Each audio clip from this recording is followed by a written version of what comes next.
We But write down notes. but Lorelai does some unlikable things sometimes, like some things where I really don't agree. Ever realized. I'm still mad at her for being so snotty in we did it again, in the B&B, and just like crapping on the wallpaper and like, just being so snotty about it. And she runs it in. I'm mad at her at the Airbnb because she has handed her pain to Rory in that episode. And then when Rory was like, can we do something about this pain so that I can understand where my pain is allowed to lie? And Lorelai goes, I get to be an adult without you. But you took me on your adult ride to run away from your adult Right. groom. So And I had to adult pack and then adult leave my life. And Yeah. then when I'm ready to be this, you're like, no, by the way, Tim is saying, I hate it, but I get it as a show. Tim, oh, thank you for hating Gilmore Girls and still watching our episodes, because I love a good hate watch. Hate it all you want. Anyway, I mean, sorry. yeah. Yeah. That's great. Oh, Mhm. I'm so excited. I'm so interested in the psychology of the haters watching it. That'd be so great. Yeah, I mean, have you hated watching a show? Emily in With Paris. And then there was a podcast called Enemy in Paris that ripped it apart. And then I didn't like the podcast. So I was hate listening a podcast about hate watching a show. Whoa. It was That's just the thing. I hate Lorelai more than I've ever hated her, but I still love her. But what I'm finding is in every episode, I'm like, Lorelai, what is the matter with you?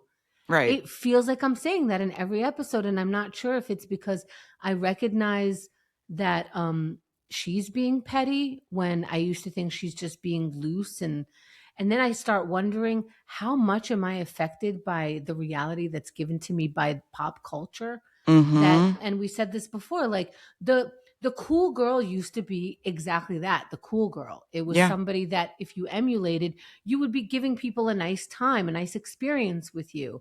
Then the cool girl turned into, and maybe it was always this, the annoying person who's just shrugging their shoulders, but really behind the scenes just going out of their way to look like that, to be like that, and it also might be the mean girl.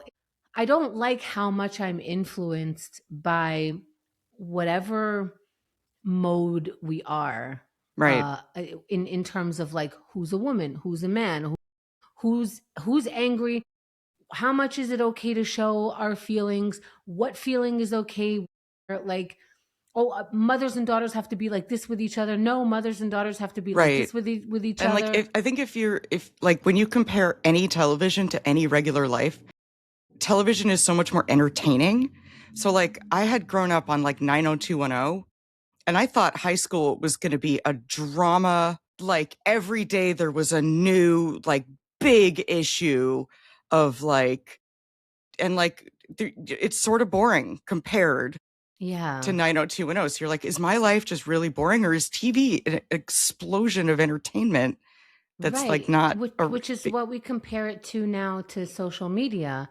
And what's confusing about that is you're actually watching people's lives. So it's like, well, what are they really making up? They did have that cappuccino. They did go to Hawaii or whatever, whatever we're seeing. It's like, and we know when we're posting, we're curating.